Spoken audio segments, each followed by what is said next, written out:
Welcome back to the Marist Spring Report. I'm Zach Hawashi. And I'm Tom Tricoli. Marist men's basketball finished up another grueling season, coming down to the end, and made it down to Atlantic City as they face Niagara, rivals Niagara.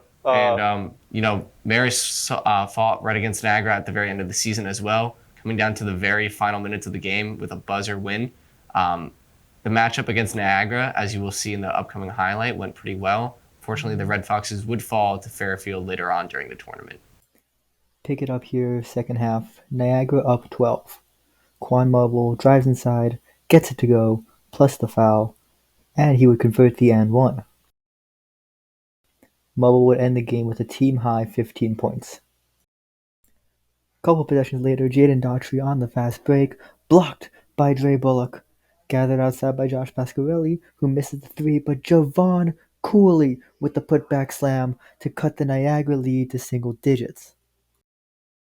Bullock thought the highlight was his, but Cooley said, "I'll do you one better." Cooley would go 4 for 5 from the field with 14 points, including this three here. Marist down by 2, Jaden Collins drives, finishes, plus the foul, ties the game at 49. He would miss the and one. Collins would end with a game-high 20 points, including this mid-range here to ice it, leading the Red Foxes to a win 65-59.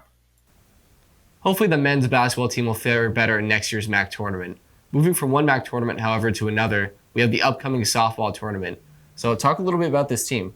Well, the softball team's led by senior utility Maya McDonald, as in the game against Canisius, as we'll see coming up. She hit a walk-off grand slam, which you don't see many of those. No, certainly not. And on top of that, afterwards, we'll talk to another senior utility, Alyssa Grupp, and we'll hear what she has to say. In this matchup, we have Marist hosting Canisius at the bottom of the first. With 2 outs, Maddie Pleasance hits one high in the air for a routine pop fly out, but it is dropped by Canisius, allowing Maya McDonald to score to take the 1-0 lead. At the top of the third inning, with Marist up 1-0, Christy McGee-Ross hits one deep right center field and just goes over the wall for a 2-run home run to take the lead 2-1. McGee-Ross had the only home run for Canisius in this game. At the bottom of the seventh, with 2 outs, 2 strikes on the line, Haley R. comes through big, hitting one deep into center field, clearing the wall for a 2-run home run to tie the game, forcing extra innings. R went 2 for 4 on the day. Bottom of the eighth, after Canisius failed to put runs up on the board with 1 out, Samantha Rogers hits one just over the infield and drops into the outfield for a base hit. After another out and 2 Marist batters being walked, the bases are loaded. Maya McDonald is up to bat, and she swings and hits it deep to right center field and clears the fence for a walk-off grand slam to take the game 7-3. Marist would end up winning the series over Canisius 2-1. How's it going, guys? I'm Tom, and I'm here with Alyssa Grupp, a member of the Marist softball team. So just a couple questions for you. First of all, thank you for joining me today. And I want to give advanced congratulations on a successful collegiate career. I know you guys have a little more left to play. We got the MAC tournament coming up, of course. But yesterday was the last home stand for your softball team. So, just walk me through the last 4 years. What does it mean to you to finish your career out at Marist with those girls? This has really, truly, and honestly been the best 4 years of my life here at Marist. I have just had a blast playing softball. Academically, it's just such a good fit, and the campus is beautiful. These are the 4 years I'll never forget, and the memories that I made with the team are just going to be so. I'll just simply never forget it, and it was just a great time to be able to spend my last 4 years playing softball, which I get really sad and emotional because I love the game so much. Yeah. But Marist means the world to me. This program means the world to me, and I'm just very happy Joe let me be a Red Fox.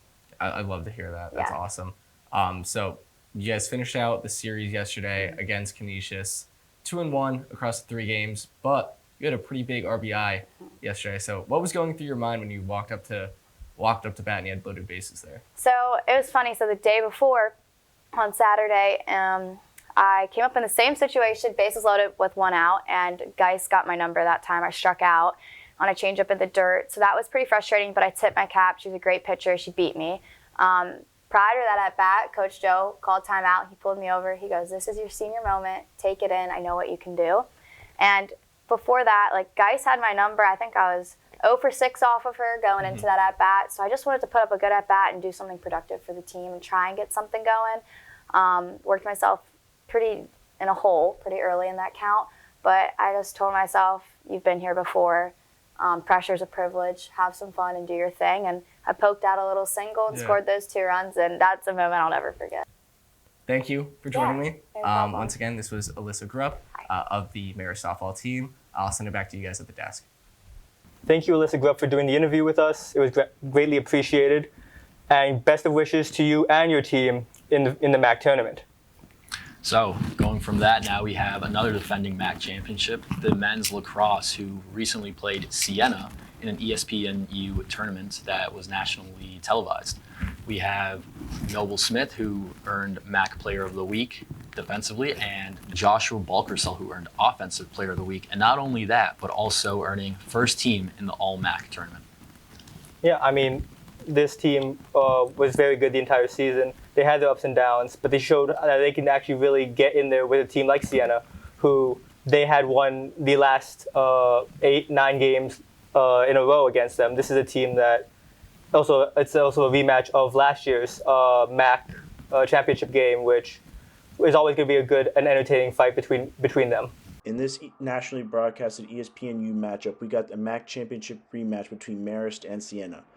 Early in the first quarter, Caden Olmstead runs to the left of the goal and fires for the first goal of the night to take the 1-0 lead over Marist. Olmstead had a team-leading 3 goals on the night. After a Marist score to tie it at 1, Siena has the possession of the ball. They have 3 opportunities to put the ball in the net, but Noble Smith makes 3 great saves to keep the score at 1. Smith had 15 saves on the night.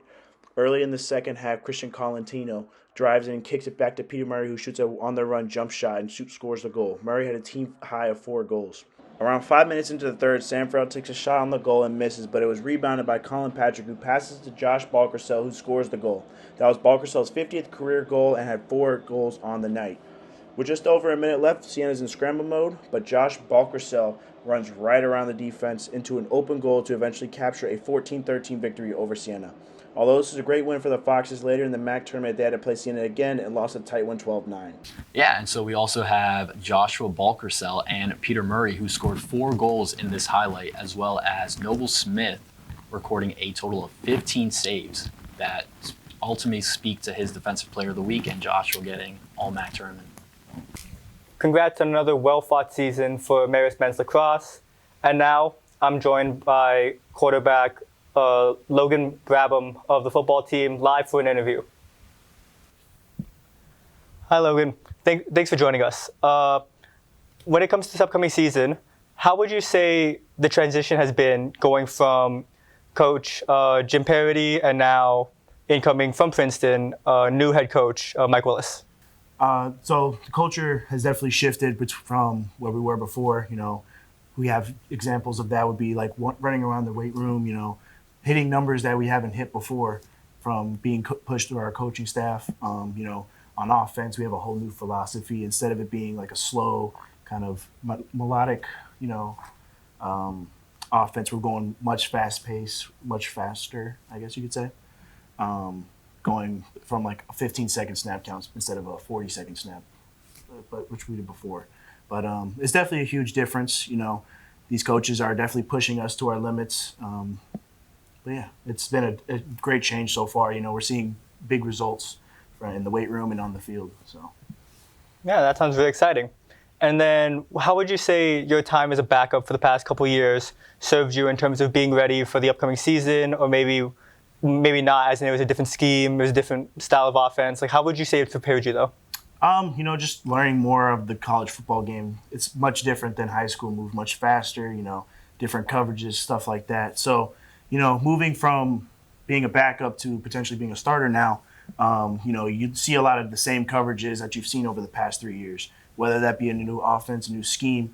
You know, you're seeing the same stuff over and over again. And, you know, it's just the times that I got thrown in the game, you know, there was times where, you know, I was in a like garbage time situation or actual crunch time situation. So, you know, all those times that I've been thrown in the game, you know, those are just game time experience that allowed me to, you know, potentially become the starter and be ready for this role to take on. Well, yeah, that sounds pretty good, I guess. Well, thanks for joining us, and Thank you for having me. good luck on your upcoming season. Thank you. I appreciate it. Thanks for joining us on another Marist Spring Report. Join us next time, and go Red Foxes.